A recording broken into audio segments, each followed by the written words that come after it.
Assalamualaikum, salam sejahtera, tabik pun. Ya pun. Ya. Teman-teman, hari ini bersama dengan saya Eka Tiara dari Lada Danar, kami akan berbincang-bincang santai dengan para ibu-ibu atau perempuan politisi di Lampung yang pasti sudah lama mereka berkecimpung di dunia politik. Nah, kita akan berbagi pengalaman bersama mereka melalui obrolan-obrolan hangat pada hari ini. Nah, kegiatan kami ini juga merupakan kerjasama antara Lada Damar, Kaukus Perempuan Politik Indonesia Lampung, dan juga International Republican Institute. Selamat siang ibu-ibu semua. Selamat siang. Bisa memperkenalkan diri aja, langsung nggak usah saya kenalin ya, mereka kenalan sendiri aja. Silakan Bu. Ya, Assalamualaikum warahmatullahi wabarakatuh. Tapi pun perkenalkan, nama saya Ida Sriani, perwakilan dari P3. Di sini saya akan berbagi ilmu tentang kepartaian selama saya bergabung di Partai P3. Itu dimulai dari nol. Dari nol artinya kan kita dari bawah, dari ranting ya. Dari ranting seberapa periode, kemudian terus kita naik ke PAC. Sudah naik ke PAC jadi ketua PAC, terus sekarang kita duduk di posisi DPC. Nah, DPC di mananya? DPC kota. Nah, di situ ditempatkan di bidang pemberdayaan perempuan. Nah, kenapa peluang perempuan itu sangat sedikit? Karena dia takut. Satu, takut ya, takut untuk berekspresi yang pasti. Nah, kedua mungkin dia belum mengerti mengenai politik itu apa sih. Oke, nanti kita kupas ya. Sekarang kita kenalan dengan narasumber yang kedua. Oke, silakan Ibu. Assalamualaikum warahmatullahi wabarakatuh. Nama saya Sahana. Kebetulan saya di Partai Nasdem sejak berdirinya Partai Nasdem di 2012. Ya, memang saya pengurus di provinsi. Bahkan saya pernah menjabat sebagai ketua provinsi di Badan Sayap, itu 2 periode. Kemudian untuk periode pertama kita menduduki di legislatif. Di yang mana di legislatif yang paling terbanyak lah di perempuannya di Nasdem, karena untuk imbangin dari partai lain gitu ya. Karena saya berjuang untuk membangkitkan semangat kaum perempuan itu seprovinsi saya. Sampai dulu kan masih 14 kabupaten kota. Kami terus langsung terjun ke bawah membangkitkan. Ternyata perempuan-perempuan di daerah-daerah itu sangat potensi, tetapi bagaimana kita memberikan semangat mereka. Ya, akhirnya mereka bergabung dengan Partai Nasdem. Alhamdulillah untuk maju di caleg, bisa menduduki. Kalau untuk di provinsi, kabupaten kota ya memang tidak tidak memenuhi mungkin untuk kuota ya untuk di legislatifnya. Tetapi saya tetap semangat sampai saat ini untuk membangkitkan kaum perempuan. Terlebih-lebih kami selalu mendapatkan bimbingan dari perempuan. Kami sejak di parlemen, perempuan parlemen, di perempuan politik, di KPPI selalu ada bimbingan-bimbingan untuk mengarahkan bahwa kita maju itu bukan hanya sekedar maju, tetapi kita di situ dituntut untuk menuangkan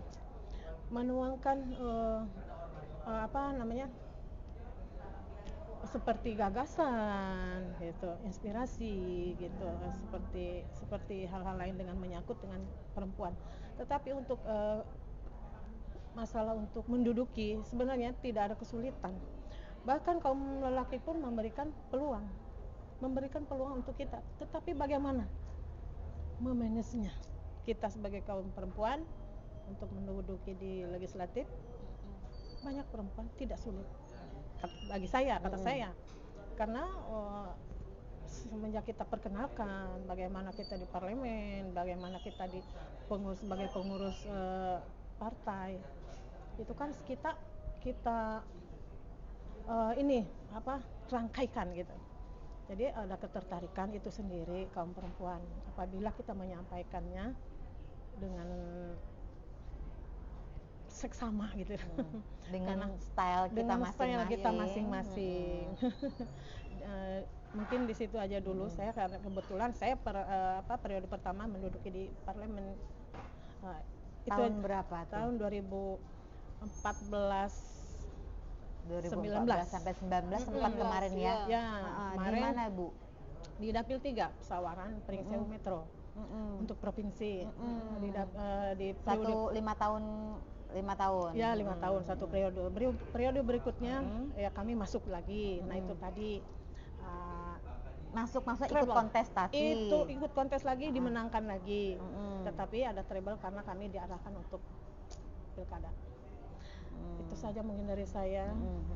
Terima kasih. Assalamualaikum warahmatullahi wabarakatuh. Perkenalannya yang luar biasa kan. Dari situ aja kita udah melihat kapasitas mereka tuh udah kalau bahasanya ngelotok kering. Ya di partai ya. Artinya memang sebenarnya memang umumnya perempuan itu kan untuk terjun ke politik, khususnya politik ya, itu memang ya susah gampang, sehingga memang partai politik itu sedikit sekali diisi oleh para perempuan-perempuan gitu. Kira-kira tuh kendalanya apa? Kendalanya sih satu mungkin karena dia belum memahamin ya partai politik itu. Padahal di situ tempat kita berekspresi, tempat kita berkarya lah. Perempuan-perempuan itu kan bisa berkarya dengan wadah-wadah lewat partai politik. Seperti apa misalnya? Nah, sepertinya ya dengan kita mencoba mencalonkan diri sebagai bacalek, bisa kita tuangkan di situ. Nah, terus kemudian bisa menjadi pengurus di parpol. Jadi banyak di parpol itu banyak kegiatannya gitu.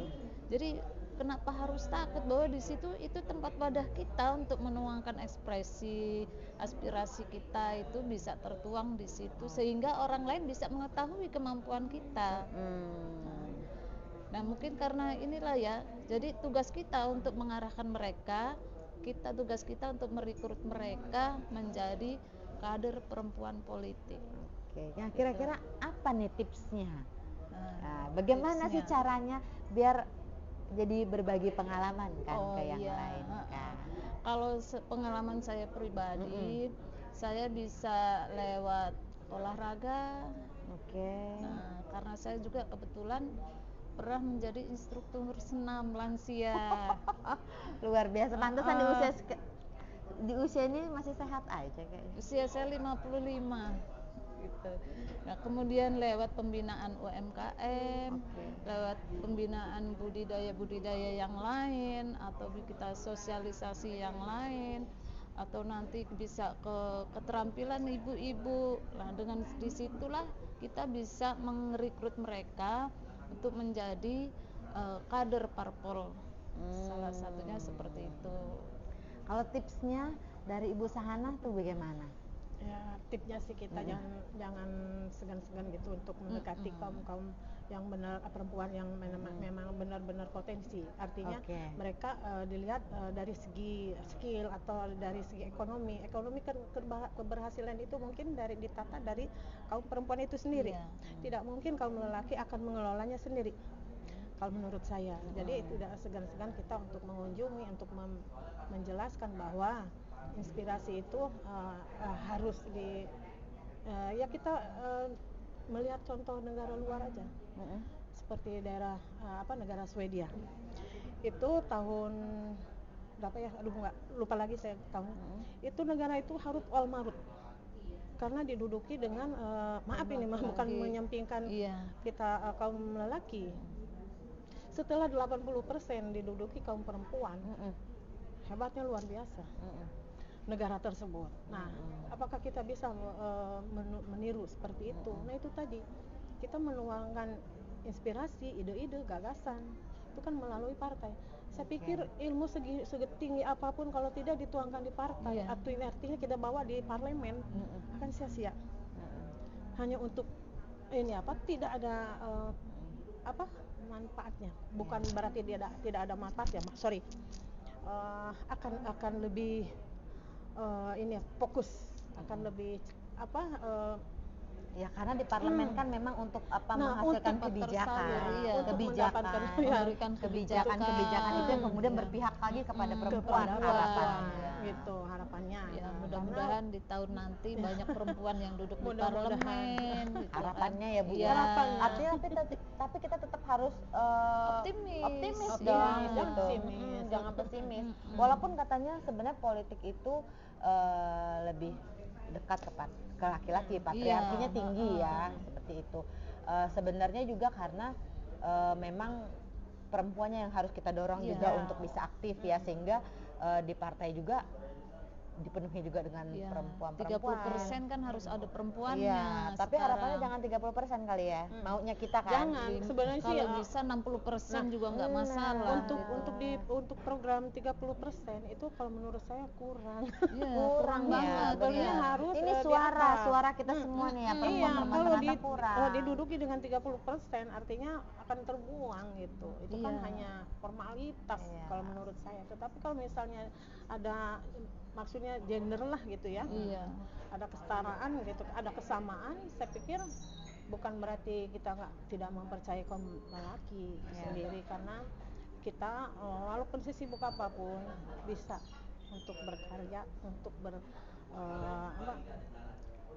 untuk menghasilkan ide-ide gagasan tersebut melalui parlemen. Oke, karena sebenarnya harus balance Iya. ya, hasil kebijakan-kebijakan juga lebih pro kepada perempuan dan anak. Gitu. Nah, siapa lagi yang memperjuangkan kalau bukan dititipkan oleh Iya. wakil-wakil perempuan ini? Seperti itu kali ya. Iya. Oke. Nah, karena memang perempuan ini ketika harapannya dia bisa duduk di parlemen, ya. Tapi kan juga perempuan ini juga harapannya juga aktif di partai politik juga bukan sembarang perempuan harusnya. Iya. Dan memang itu harusnya seperti itu. Iya. Ya kan? Nah, kira-kira kalau di partai sendiri mengasah kadernya pasti tentu kan, agar kadernya ini memiliki kapasitas nanti ketika mereka duduk sebagai alek di parlemen kan. Kira-kira kalau pengalaman dari ibu-ibu bisa berbagi nggak, selain meningkatkan kapasitas di partai ataupun pengalaman-pengalaman pribadi yang untuk meningkatkan kapasitas diri, itu kira-kira bagaimana? Kalau di Nasdem itu memang kita ada pengkaderan untuk kaum perempuan. Jadi ada sayap-sayap partainya. Jadi si sayap partai itu yang menggembleng gitu pengkaderan dari perempuan. Terus kalau misalnya memang mereka dilatih dan terlatih untuk masukkan untuk berikutnya sebagai pencalekan untuk menjadi alek gitu. Jadi memang ada kaderisasinya, Ada kaderisasinya. ya. Di P3 pastinya juga ya. Sama di P3 juga sama, kita ada sayap partai itu namanya WPP, Wanita Pemberdayaan Perempuan. Oke. Nah, di situ pun sama, kita diberikan pendidikan politik. Nah, supaya ke depan perempuan-perempuan ini wawasannya lebih luas tentang politik, supaya nanti jika duduk di parlemen dia punya bekal, ada ilmu-ilmu yang didapat yang telah dibina lewat pemberdayaan perempuan tadi.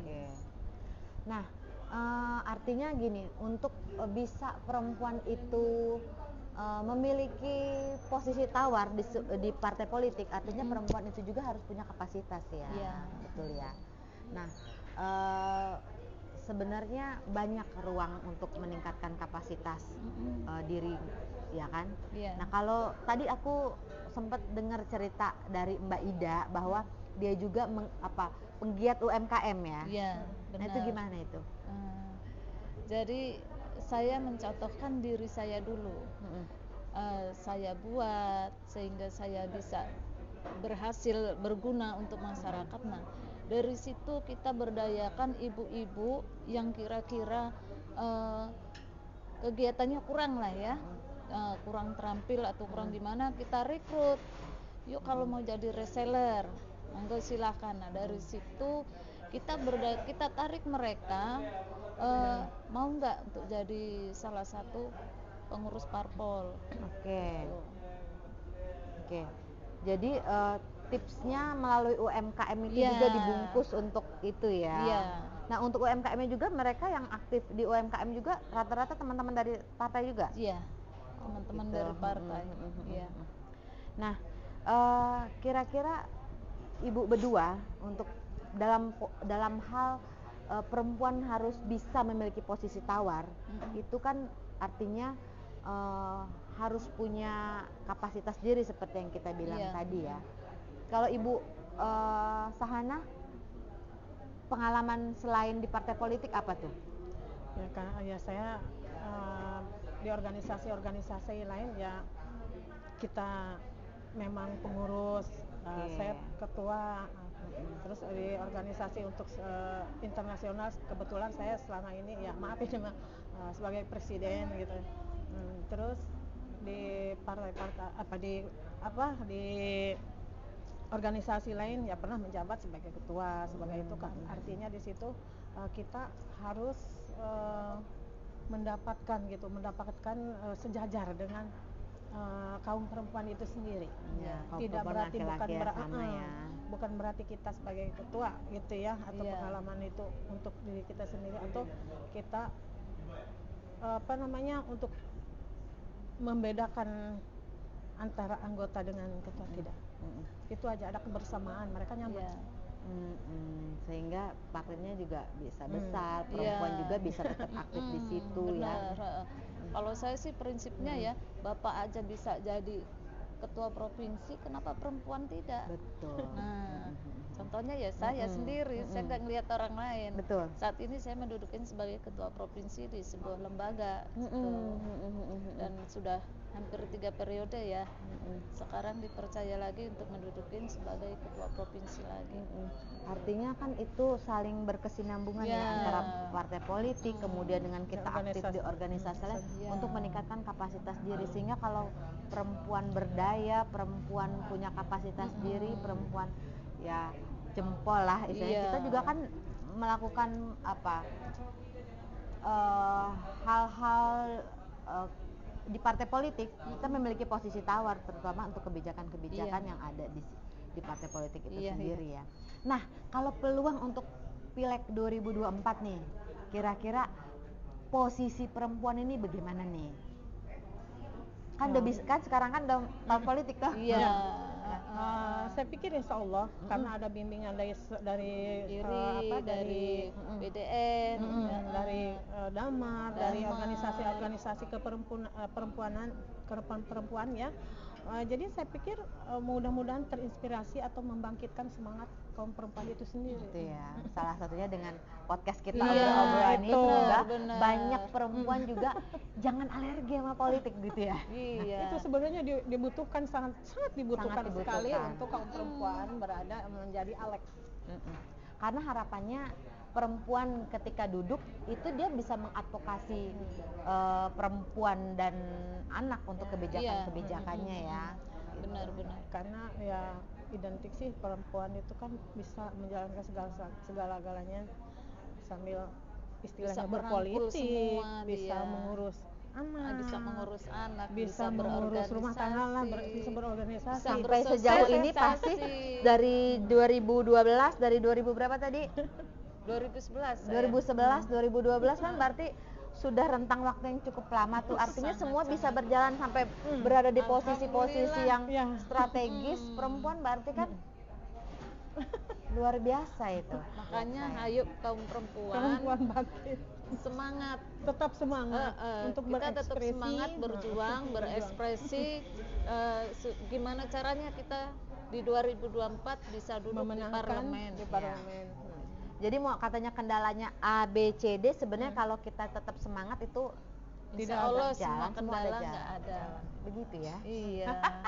Tapi Yang penting dibarengi semangat. dibarengi dengan bagaimana ketua partai itu sendiri, Iya. kebijakan itu tersendiri. Oh gitu. Kalau misalnya kita tidak Kita tidak sudah menggebu-gebu menggebu-gebu, nih.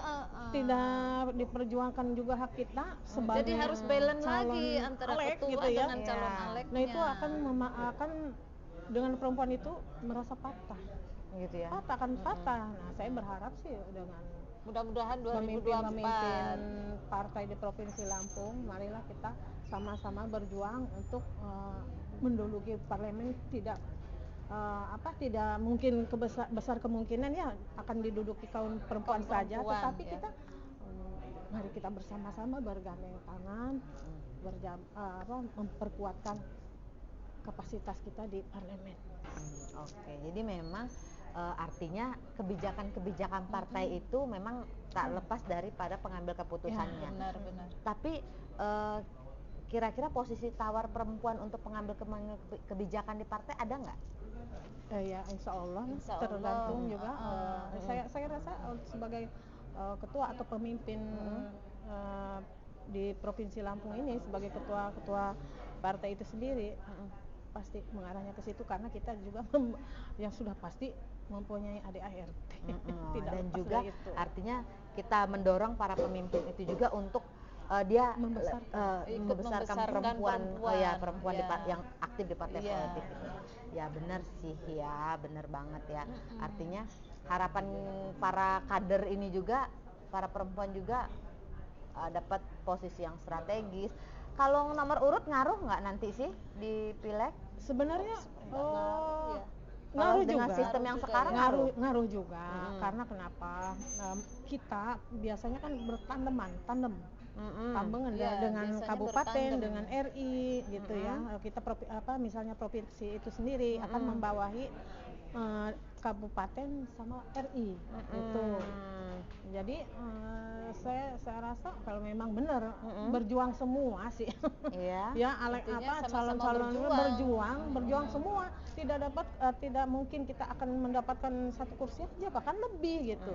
Kalau kita sama-sama bekerja, artinya kita jangan mengandalkan nomor urut itu yang bekerja sendiri, misalnya nomor urut, tetapi yang di bawah tidak bekerja, ya bagaimana kita santai aja. menduduki. Karena Tapi kan ini sistem proporsional yang terbuka, jadi sekarang masih menganut itu.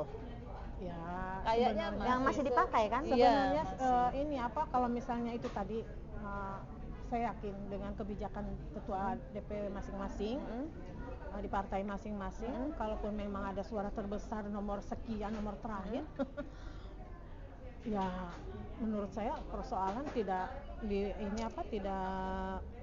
besar kemungkinan nomor itu diprioritaskan.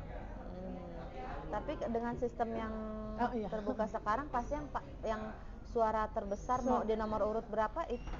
Kalau tahun kemarin kan seperti tahun 2019 seperti itu kan. Sekarang katanya informasinya sistem itu masih dipakai lagi kan? Saya rasa Iya. masih dipakai Kemarin, kan. Ada juga yang nomor 8 jadi. Iya, jadi tidak mempengaruhi. Jadi jangan sih alergi sama nomor urut berarti yang Tidak. sekarang ini. ini ya. Tetapi Cuman kesulitannya hanya di Kayak mana tuh? di TPS ya. Di Karena yang TPS, karena tua-tua yang- itu mana sih nyari dia nomor urut kita gitu. Apalagi kalau kayak nomor urut jauh, udah nggak Susah semangat nyarinya. Karena Gitu. asumsi masyarakat masih model dulu Nah, itu iya, ya. seperti itu. Jadi Tapi- dia kelamaan, udahlah pilih yang ini aja gitu kan. Yang kelihatan di mata Iya, gitu. iya. Artinya walaupun nomor urut itu udah sebenarnya sudah ditinggalkan lah, tapi di masyarakat masih lekat dengan nomor lekat, urut iya. itu Iya. menjadi hal yang seksi ya. Kalau makin atas makin seksi dalam artian menarik gitu ya. Dia lebih cepat milih noblosnya. apalagi gitu loh. apalagi yang sudah berkali-kali nyalek gitu ya. Kalau misalnya akan berubah nomor, mereka akan kesulitan. Makanya kalau dari nomor, dari baju itu akan ini. pengaruh. Ya, tetapi kalau misalnya yang nomor satu memang berjuang, nomor urut awal yang memang nomor favorit itu berjuang, tidak besar kemungkinan yang di bawah juga akan terangkat dia. gitu. Kalau memang berjuang. Intinya kerjasama Betul. lah. Kerjasama. Iya, benar. Gitu. Tapi kira-kira kalau seandainya mindset masyarakat ini masih ke nomor urut, berarti kan keinginan kita tuh nomor urutnya itu nggak yang Iya. buncit-buncit gitu. Iya. Kira-kira bisa nggak posisi perempuan ini nanti dapat nomor urutnya itu yang nggak buncit-buncit, yang Kalau- serinya masih di awal-awal gitu kan? Itu pengalaman saya sendiri. Saya 2 periode itu mendapatkan nomor favorit. Nomor urut favorit artinya nomor wahid. Tetapi kan kalau misalnya memang itu tadi, kalau kita bekerja sendiri, tapi oleh karena balik lagi-lagi ke kebijakan ke ketua. Saya pikir ke ketua. Oke ya. Sudah pasti kalau yang namanya Alek ini kan sudah pasti berjuang, karena di situ kan sudah ada basis suara Oke. kita Karena dan yang nggak konstituen mungkin nggak kita. berjuang yang namanya Alek ini. Ya itu tadi saya pasti berjuang. jadi saya berharapnya kalau nomor apapun, kalau memang berjuang akan dimenangkan partai itu. Oke. Iya.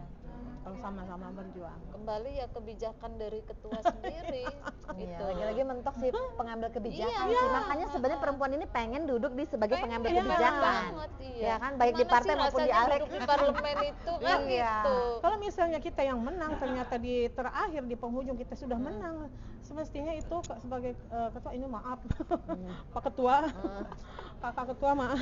Kakak ketuanya baik banget kok. Kalau misalnya bisa membackup yang menang itu sendiri, diupayakan, dijaga, artinya dengan ada kita saksi-saksi tersebut, ya saya rasa tidak terganggu. Karena karena kita perjuangan kita ya memang semaksimal mungkin lah, itulah hasilnya yang dimenangkan. Iya. Nomor urut itu. Tapi memang di sisi lain kita sebagai perempuan juga tetap harus meningkatkan kapasitas diri lah. Harus. Untuk sebagai posisi tawar kita, Iya. siapa tahu nanti di partainya juga kita sebagai pengambil kebijakan itu Iya, kan nantinya benar. ya kan. Gitu, bener nggak sih Bu? Bener banget. Bener banget. Kita juga mulai sekarang ini, saat ini kita teriak-teriak dengan perjanjian, dengan teriak-teriak dengan ketua gitu. Karena pengalaman gitu, pengalaman. Tetapi kan insya Allah ketua yang sekarang, amin. Insya Allah sekarang bijak Sekarang kali ya. bijak, kita Harapannya memang menemukan. Gimana Ketua. caranya mengangkat perempuan Betul, ini betul. gitu. Iya. Harapannya memang para pengambil kebijakan baik di partai politik itu memang bisa berpihak juga, nggak cuma sama laki-laki, Iya, lebih benar. bisa terbuka. Perempuan juga bisa ditempatkan di tempat-tempat yang strategis, kemudian di nomor-nomor yang strategis gitu Agak maksudnya. diistimewakan Agak dikit. Kalau menurut saya di tempat-tempat strategis itu ya kan balik lagi kita kan yang akan memenangkan gitu. Kalau kita menang kan partai Terangkat menjadi juga. terangkat juga, Iya. bukanlah hanya sekedar kita. Ya mari kita bersaing dengan sehat, Tidak dengan kaum setelah- lelaki. Mari berjuang, itu saja. Bukan berarti kita untuk kepentingan diri sendiri, kan toh balik lagi kepentingan Mengangkat partai. Betul, partai. betul. Apalagi ibu dua ini kan memang dari kaderisasinya banget tuh, dari yang PAC ya, Ranting. dari ranting. Kalau ini dari mulai terbentuknya Nasdem, dari provinsi nah langsung. langsung artinya menurutku udah nggak diragukan lagi sebenarnya Insya loyalitas Allah. dan kapasitasnya ya, luar biasa loh. Saya jadi terinspirasi. Harapannya juga bisa terinspirasi ya teman-teman di rumah ya. Oke, kita hari ini mungkin ngobrolnya cukup dulu. Oke. Sebenarnya kalau mau terus-terusan ngobrolnya sama mereka dua ini, pengen curi-curi ilmu yang lain sebenarnya. Tapi waktu yang membatasi pertemuan kita ya. Closing statement deh dari Ibu Ida sama Ibu Sahana. Kira-kira apa nih? Biar bisa lebih semangat, dan juga posisi tawar perempuan itu juga semakin oke. Dan 2024 bisa terpilih banyak perempuan duduk di Alek tuh, kira-kira. Silakan. Yang pasti kita sebagai caleg ya, bacalek, sebelum bacalek, Ya. caleg kita pengurus partai itu memang harus lebih semangat lagi, lebih mengatur strategi untuk turun ke bawah. Nah, saya selaku pengurus di provinsi tidak mengandalkan yang dari dari ranting, dari DPC, itu kita harus Iya. memantau juga ke bawah. Oke. Iya. Jadi berjuang Berjuang dengan sendiri dengan, ya. Pemetaan. dengan bersama, Iya. bersama Oke. berjuang. Bersama ya. Bersama. Oke, oke. Dan Sama ranting juga itu sendiri. pemetaan dimana suara kita yang bisa terbanyak gitu kan. Mm-mm. Itu harus kita kondisikan juga Oke. supaya ya Ya itu strategi lah. ya mudah-mudahan perempuan ini di tahun 2024 bisa lebih banyak lagi duduk di parlemen. Oke. Terima kasih banyak Mbak Asahana, Sama-sama. Mbak Ida.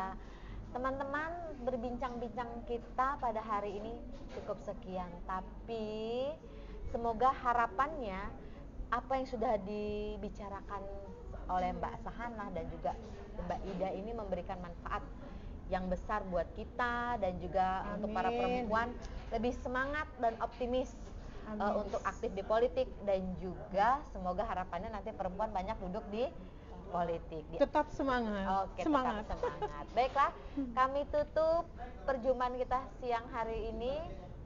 Assalamualaikum, tabik pun.